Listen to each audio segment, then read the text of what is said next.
Coming up, another candidate to be President Bruce Harrell's successor is on campus this week. And later, UI's soccer team is competing at the NCAA tournament. Welcome to DITV Now. This is your flash update on all the biggest headlines coming out of the Daily Iowan newsroom. I'm Lauren Johnson. And I'm Michael Merrick. The third candidate for the UI presidential search, Wendy Hensel, talked to the public on Monday about her plans for the UI. DITV reporter Ashley attended the forum. Ashley, what did we learn from this candidate? Thanks, Michael. Hensel said in her work, she focuses on communication and learning from others to make impacts. She reflected on the importance of having diversity and also listening and having communication across several topics. Hensel has plans for helping graduation, obstacles on campus, and enrollment numbers. Hensel explained her plans to help students graduate faster. Hensel also made plans to increase scholarship opportunities. Back to you, Michael. Thanks, Ashley. Iowa field hockey racked up awards this weekend. Junior Anthony Najizel brings home Big Ten Defensive Player of the Year and Big Ten Player of the Year awards. Najizel is the first Hawkeye to bring home both awards in the same season. The awards don't stop there, though. Head coach Lisa Salucci won Co-Coach of the Year alongside Rutgers' Meredith Savico. Najizel, Salucci, and the rest of the Hawkeyes are hosting the Big Ten Championships tomorrow against Maryland. There, they hope to add to a growing stack of trophies for this season.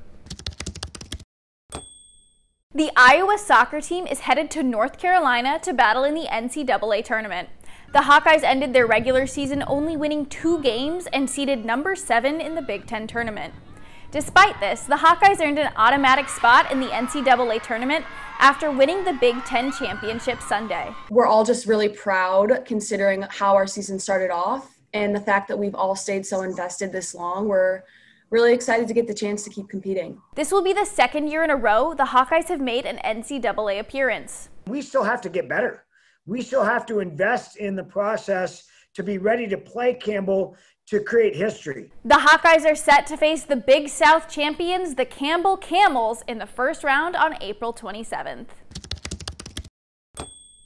Iowa guard CJ Frederick is transferring, and so far his next school is unknown. This is the second scholarship player the Iowa basketball team has lost to the transfer portal. Iowa junior Jack Nungy announced his transfer in February. The Hawkeyes will look a lot different next season, as Iowa will return only one starter from the past season.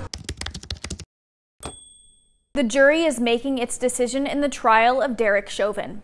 Chauvin is the former police officer charged with the murder of Minneapolis man George Floyd last May. Closing arguments wrapped up with the prosecution arguing that Chauvin's heart was, quote, too small, end quote. The defense restated there was no evidence of intentional or unlawful force. Now the case is in the hands of the 12 jurors. Deliberations will begin in the Hennepin County Government Center this week and will continue until a decision is reached.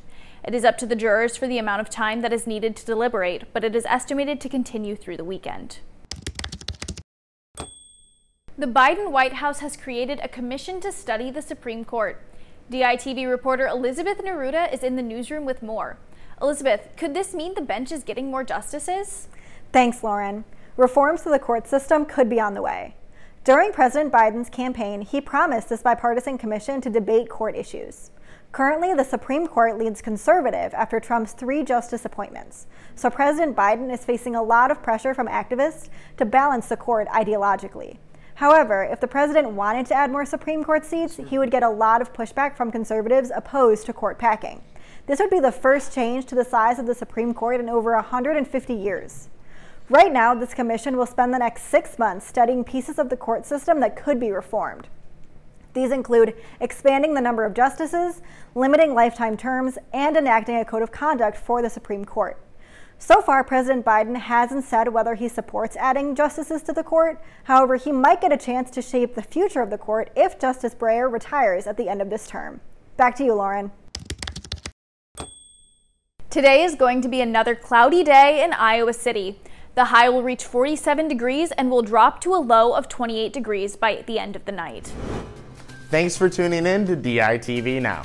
We'll be back tomorrow with the latest on the University of Iowa, Iowa City, and Hawkeye Nation. From Iowa City, I'm Lauren Johnson. And I'm Michael Merrick. Have a great day.